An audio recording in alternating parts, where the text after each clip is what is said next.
കാര്യങ്ങളെല്ലാം പറയാം. അപ്പോഴും മറുവശത്ത് ഇനി ഇപ്പോൾ പരാതിയൊന്നും ഇല്ല, കാര്യങ്ങളൊക്കെ കോംപ്രമൈസ് ആയ സ്ഥിതിക്ക് ഇപ്പോഴത്തെ കെ.പി. ഗണേഷ് കുമാറിന്റെ യാത്ര ആശ്വാസത്തോടും ധൈര്യത്തോടും കൂടി ആയിരിക്കുമോ? ഇനി മന്ത്രിക്കും ഉറപ്പോടുകൂടി പറയാം, ഞങ്ങളുടെ വ്യക്തിപരമായ ജീവിതത്തിൽ പ്രശ്നങ്ങളൊന്നും തന്നെ ഇല്ല, എല്ലാം ഇപ്പോൾ പറഞ്ഞു തീർത്തിട്ടുണ്ട്. അങ്ങനെയാണെങ്കിൽ മറ്റാർക്കാണ് പ്രശ്നം? ആ ഒരു ചോദ്യം വന്നാൽ എന്ത് ചെയ്യൂ ഇനി? തീർച്ചയായിട്ടും. കാരണം ചില്ലറ കാര്യങ്ങളൊന്നുമല്ല രണ്ടുപേരും കൂടെ ഇന്നലെ പറഞ്ഞു തീർത്തിരിക്കുന്നത് മാധ്യമങ്ങളോട്. കാരണം മന്ത്രി കെ.പി. ഗണേഷ് കുമാറിന് വഴിവിട്ട ബന്ധങ്ങളുണ്ട് എന്നുള്ള രീതിയിൽ ഉള്ള പ്രതികരണമായിരുന്നു ഭാര്യ ബിന്ദു മേനോന്റെ ഭാഗത്ത് നിന്ന് ഉണ്ടായത്. അത് അസഹനീയമാണ് എന്നുമാണ് അവർ പറഞ്ഞത്.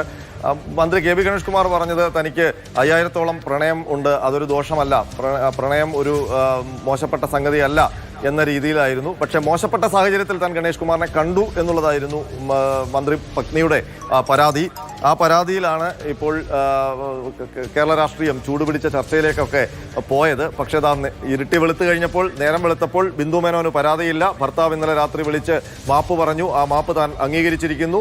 ഇനി ഗവൺമെന്റിനെ അപകീർത്തിപ്പെടുത്താൻ ഉള്ള രീതിയിൽ പരാതിയുമായി മുന്നോട്ട് പോകാൻ ഇല്ല എന്നാണ് ബിന്ദു മേനോൻ പറയുന്നത്. പക്ഷേ ഗവൺമെന്റിന് കിട്ടേണ്ട അപകീർത്തിയും അപമാനവും ഒക്കെ ഇന്നലെ പകലും ഇന്നലെ രാത്രിയിലും ഒക്കെ ആയിട്ട് കിട്ടിക്കഴിഞ്ഞു. മന്ത്രിസഭാ യോഗത്തിൽ CPI മന്ത്രിമാർ ഈ വിഷയം ഉന്നയിക്കാൻ പോകുന്നു.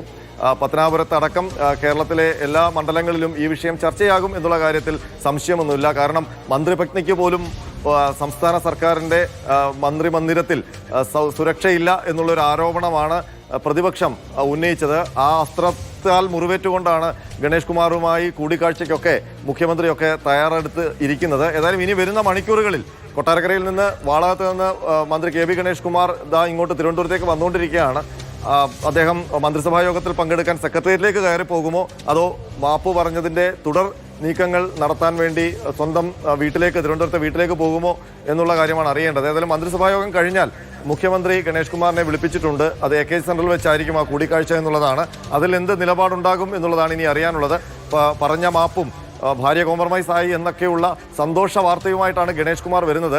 പക്ഷേ ആ സന്തോഷ വാർത്ത ഏറ്റെടുത്തുകൊണ്ട് ഗണേഷ് കുമാറിനോട് പൊറുക്കാൻ മന്ത്രിസഭയും മുഖ്യമന്ത്രി പിണറായി വിജയനും തയ്യാറാകുമോ എന്നുള്ളതാണ് വരും മണിക്കൂർ.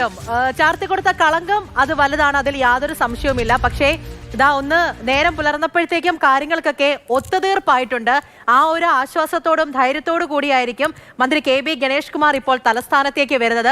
അപ്പോൾ നടപടി എന്ന് പറയുമ്പോൾ അത് ഏത് വിധത്തിലാണ്, പുറത്തേക്കൊക്കെ പോകുമോ എന്നുള്ള കാര്യത്തിൽ ഒരു സാധ്യത ഇങ്ങനെ കുറഞ്ഞു വരുന്നുണ്ട്. ഇനി ഒരു താക്കീതിലേക്കൊക്കെ നിർത്തുമോ, എന്തായിരിക്കും നടക്കാൻ പോകുന്നത്? തിരുവനന്തപുരം കേന്ദ്രീകരിച്ച് നാടകീയമായ സംഭവങ്ങൾ ഇനിയും ഉണ്ടാകും എന്നുള്ള കാര്യവും ഉറപ്പാണ്.